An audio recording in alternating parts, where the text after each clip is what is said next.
नमस्कार, आप देख रहे हैं बिग फाइट लाइव। आपके साथ मैं श्वेता मिश्रा अवस्थी। तमिलनाडु की राजनीति में चुनाव नतीजों के बाद सबसे बड़ा सियासी भूचाल कांग्रेस के फैसले और राज्यपाल की भूमिका को लेकर देखने को मिल रहा है।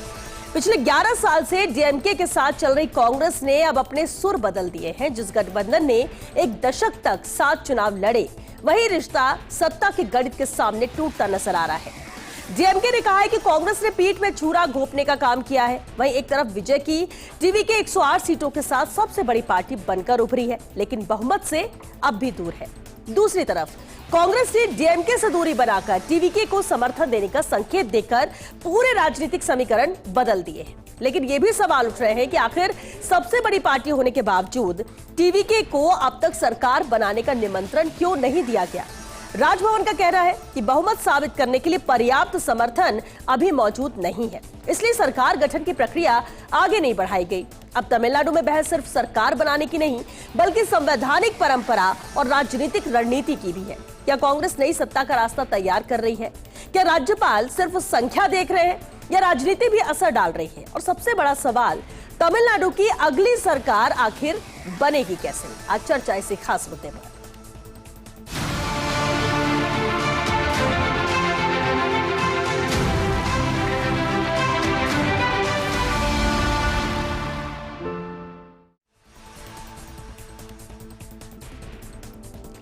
और चले इस खास मुद्दे पर चर्चा के लिए खास मेहमान हमारे साथ जुड़ चुके हैं। चर्चा में मौजूद है बीजेपी से अटल खंडेलवाल जी। स्वागत है अटल जी आपका। कांग्रेस से हमारे साथ पौरुष भारद्वाज जी है। पौरुष जी, आपका भी बहुत स्वागत। और साथ ही राजनीतिक विश्लेषक योगेंद्र गुप्ता जी भी मौजूद है। बहुत स्वागत है योगेंद्र जी आपका भी। तमिलनाडु की जैसे स्थिति बन गई है पौरुष भारद्वाज जी, क्योंकि कांग्रेस की भूमिका बेहद अहम है यहाँ पर। ये जो कांग्रेस फैसला ले रही समर्थन देने का, या वहां सरकार अभी एक तरफा बन नहीं पा रही है, राज्यपाल वहां आमंत्रित कर नहीं रहे हैं सरकार बनाने का दावा पेश करने को लेकर, कांग्रेस का जो एक कदम है ये क्या है?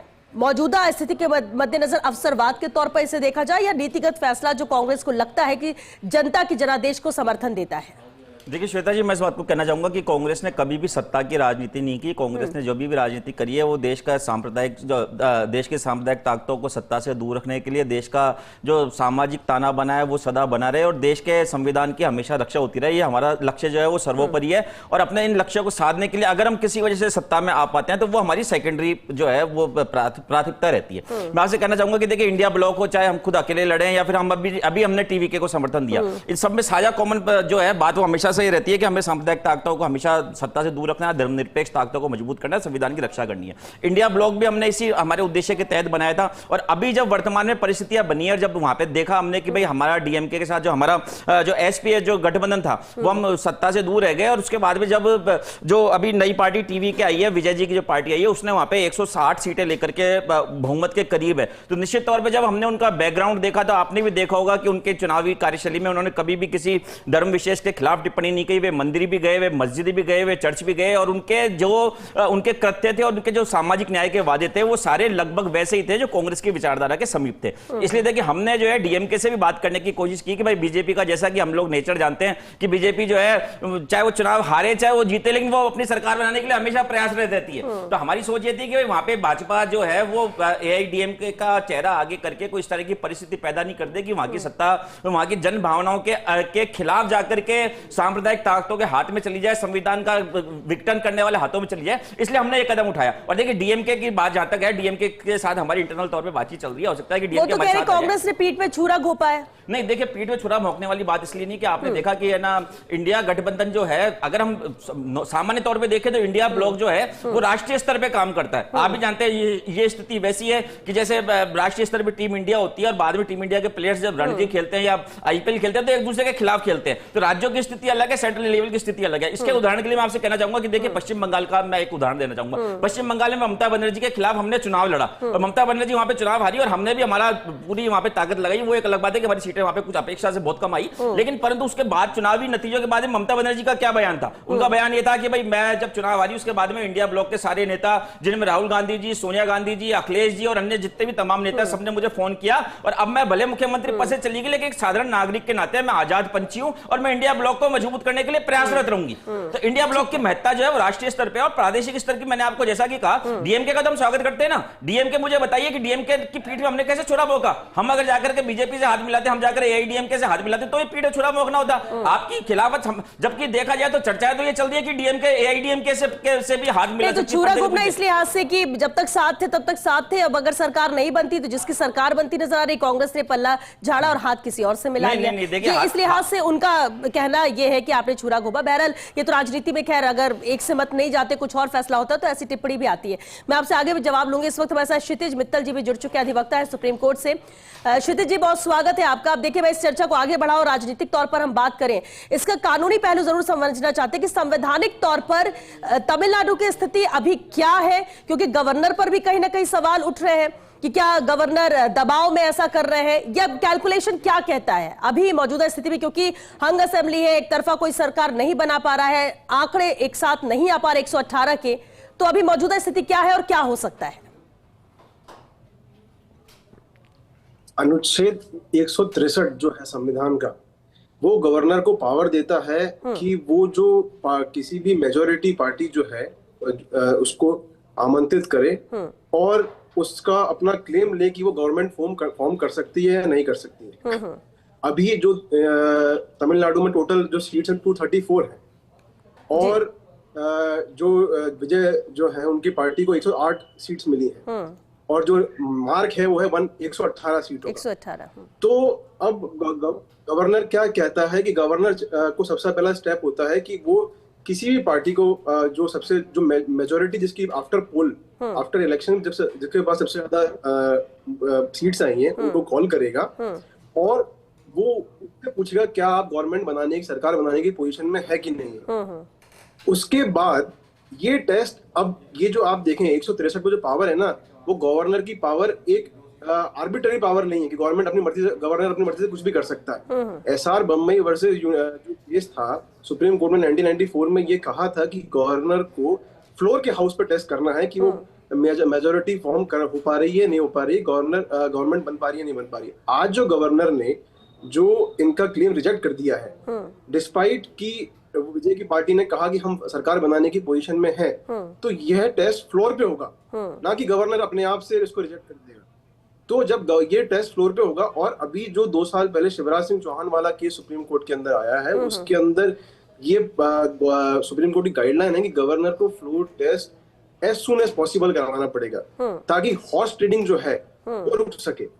आज गवर्नर अपनी मर्जी से ये कैंसिल नहीं कर सकता इनका क्लेम कि इनके पास नंबर नहीं है। लेकिन अभी जो गवर्नर कर रहे हैं, ऐसी स्थिति में क्या हो सकता है, क्योंकि गवर्नर के पास तो ये 2 बार गए, उनको वापस लौटाया गया कि उन्हें लगता नहीं कि सरकार बना पाएंगे, और ये जो तय होना है, फैसला होना है, वो तो फ्लोर टेस्ट में होना है।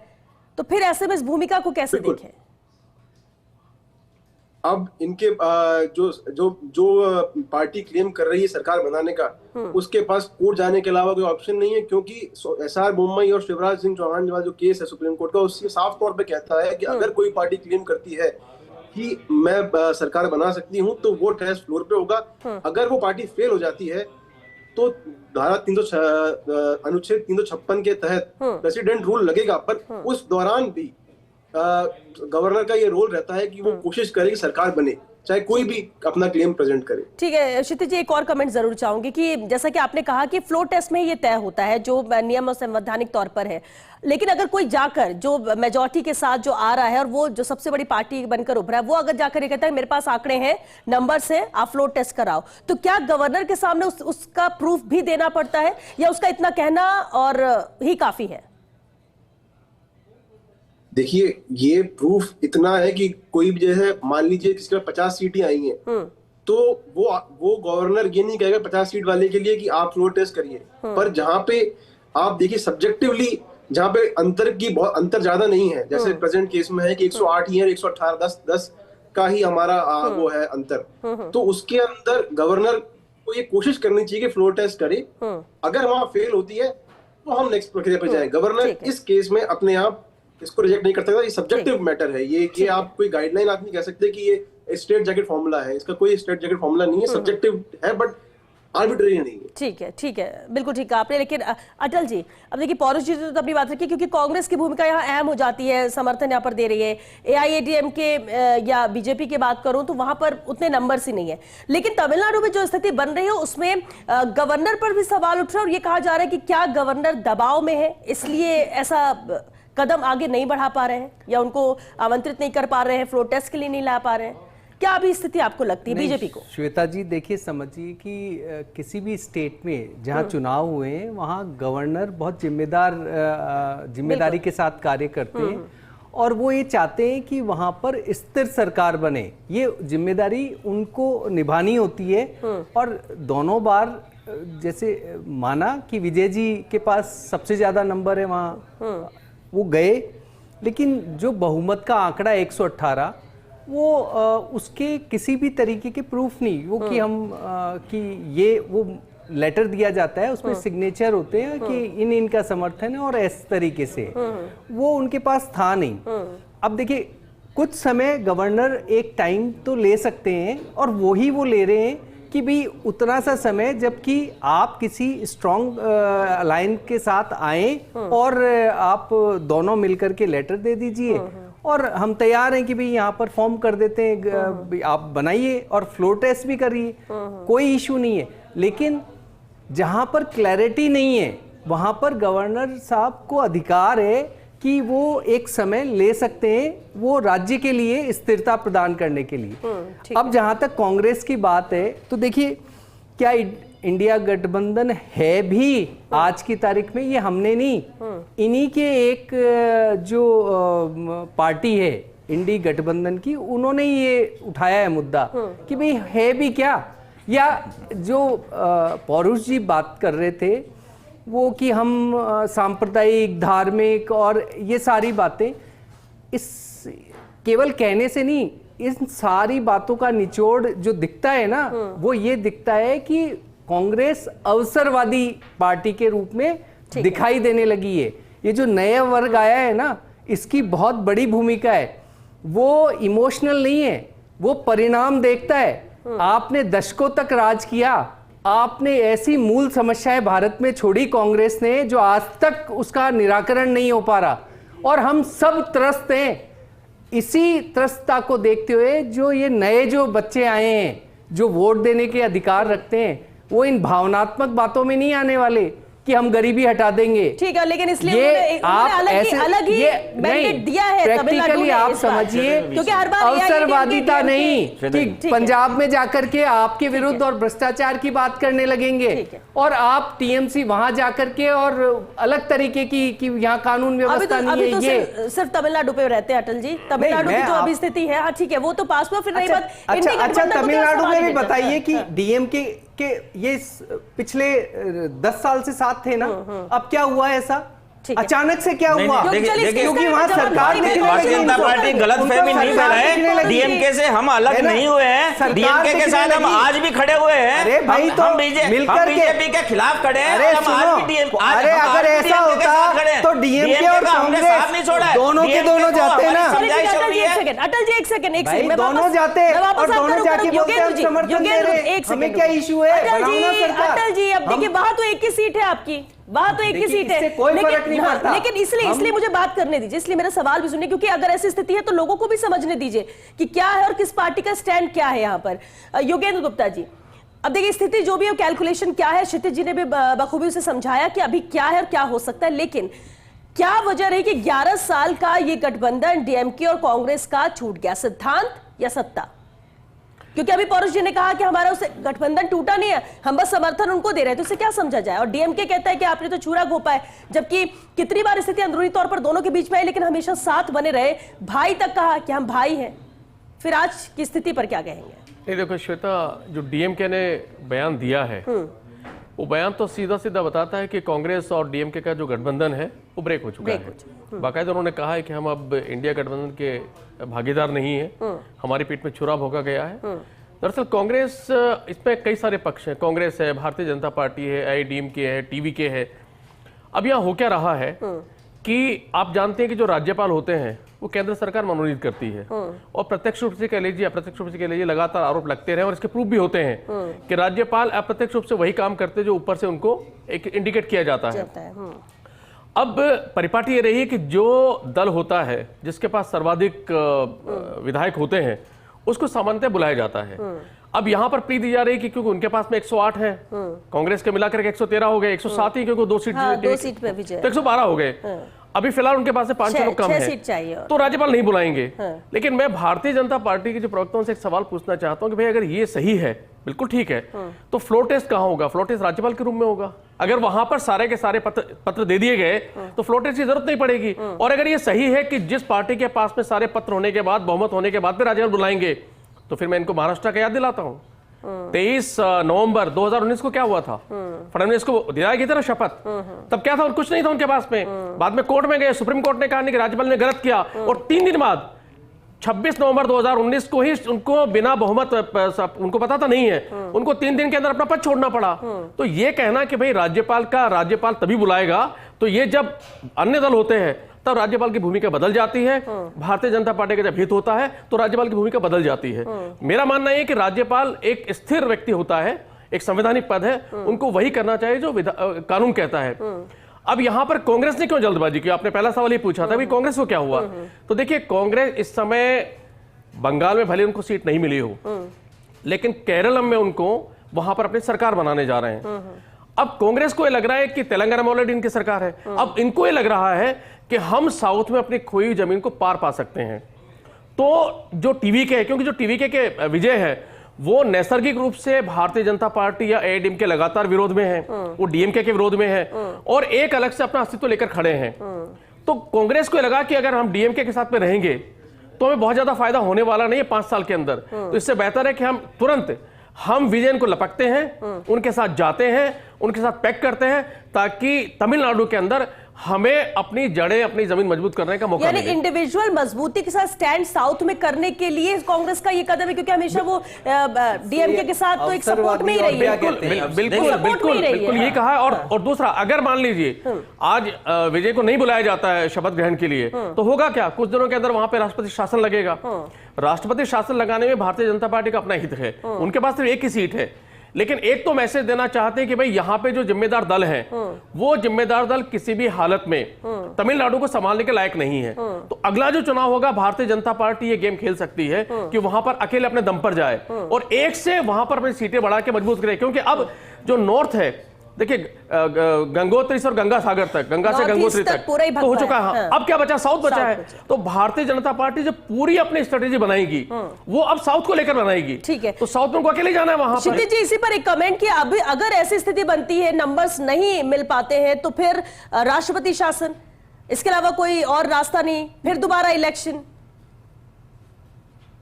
पर राष्ट्रपति शासन लगाने के लिए श्वेता जी, पहले फ्लोर टेस्ट मस्ट है। आज गवर्नर अपने रूम में बैठ के ये डिसाइड नहीं कर सकते कि कोई सरकार फॉर्म नहीं हो रही है तो राष्ट्रपति शासन लगेगा। बिल्कुल।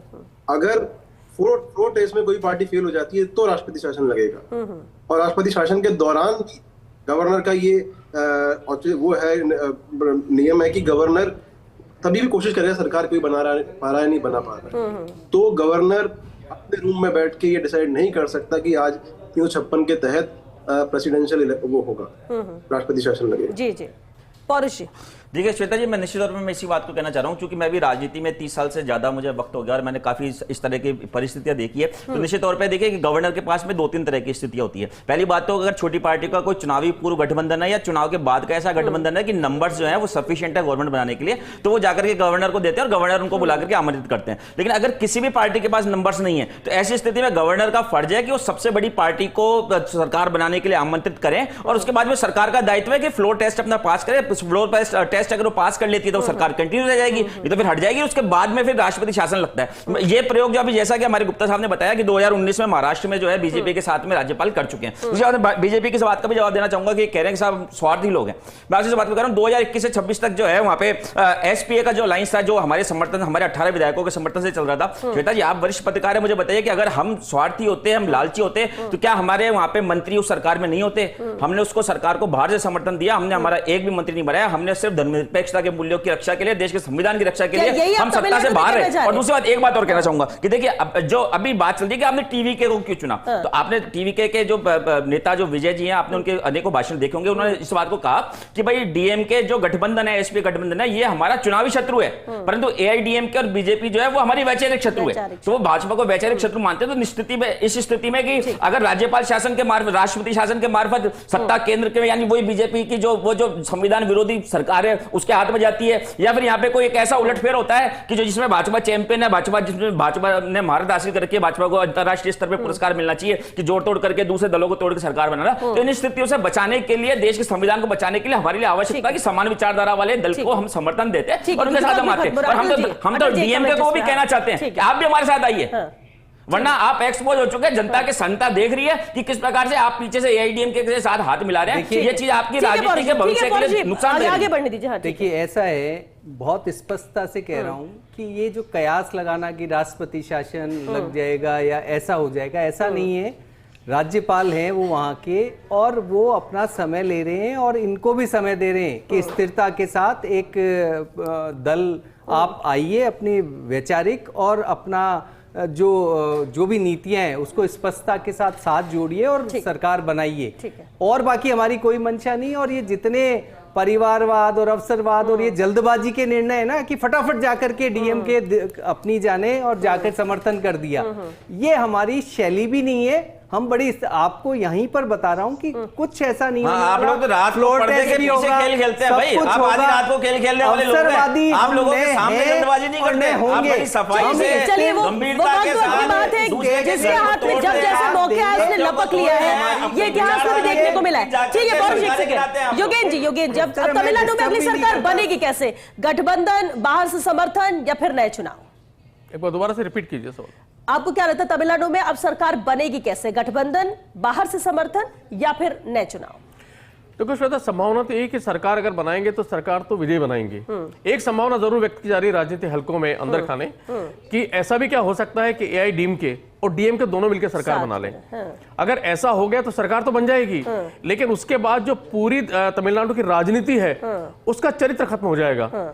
और यहाँ पर सरकार तो तमिलनाडु के लिए ये सही होगा या ये सही नहीं होगा अगर दोनों बनाते हैं मिलकर के? दोनों मिलकर बनाते नहीं, दोनों मिलकर बनाएंगे। देखिए राजनीति में क्या सही गलत क्या, राजनीति में तो हर आदमी सत्ता के लिए काम करता है।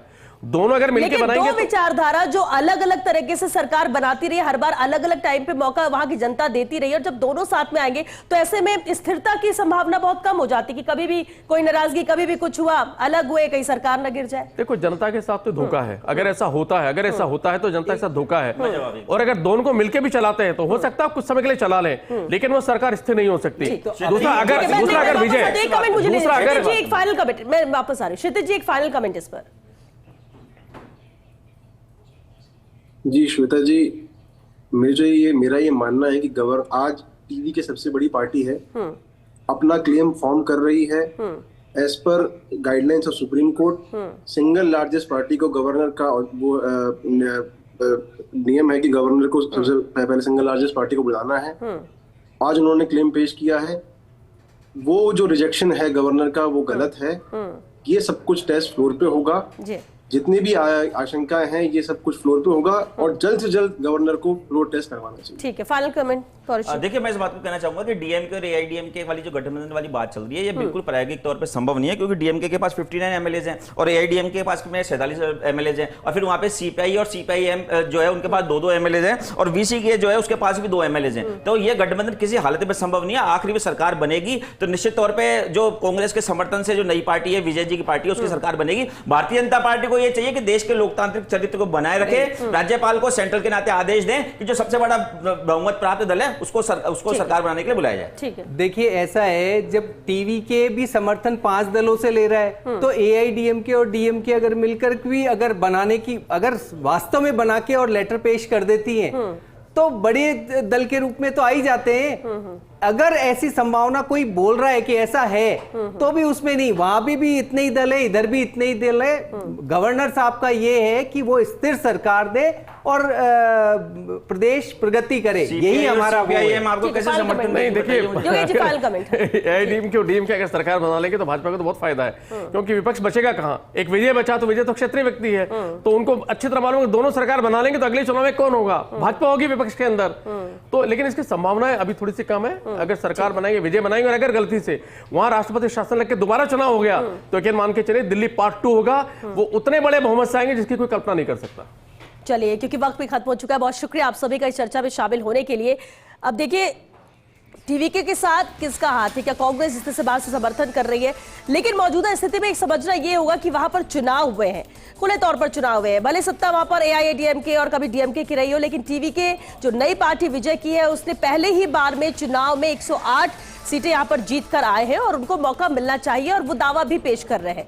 तय यहाँ पर फ्लोर टेस्ट जब होगा वहां पर सब कुछ तय होगा कि आप फ्लोर टेस्ट में पास होते हैं नहीं होते हैं, आगे की क्या स्थिति होती है। लेकिन वहां तक तो पहुंचे, उससे पहले अटकलें सवाल शायद ये तमिलनाडु की जनता भी देख रही है, और ऐसा नहीं होना चाहिए। और जैसा कहा जा रहा है कि नहीं बनती सरकार, राष्ट्रपति शासन हो, दोबारा चुनाव हो, तो चुनाव में भी कितना खर्च होता है, कितना वक्त लगता है, किस तरह से पूरा सिस्टम मैनेज होता है, और बार बार ये कराना भी सही नहीं है। और जब जनता ने मैंडेट दिया है तो मौका भी सामने दिया जाना चाहिए। अब देखना होगा कि क्या स्थिति वहां पर बनती है, क्योंकि कहा तो ये जा रहा है जो संवैधानिक तौर पर कानूनी रूप से अगर समझा जाए कि राज्यपाल को मौका देना चाहिए, राज्यपाल को आमंत्रित करना चाहिए, और अगर वो दावा कर रहे हैं सरकार बनाने का तो फ्लोर टेस्ट के लिए आना चाहिए। जो तय होगा, जो फैसला होगा, फ्लोर टेस्ट में सबके सामने होगा। अब देखते हैं तमिलनाडु में क्या स्थिति बनती है और उसके लिए अभी इंतजार कितना करना होगा। चलिए, इसी के साथ बिग फाइट लाइव मैच के लिए बस इतना है। नमस्कार।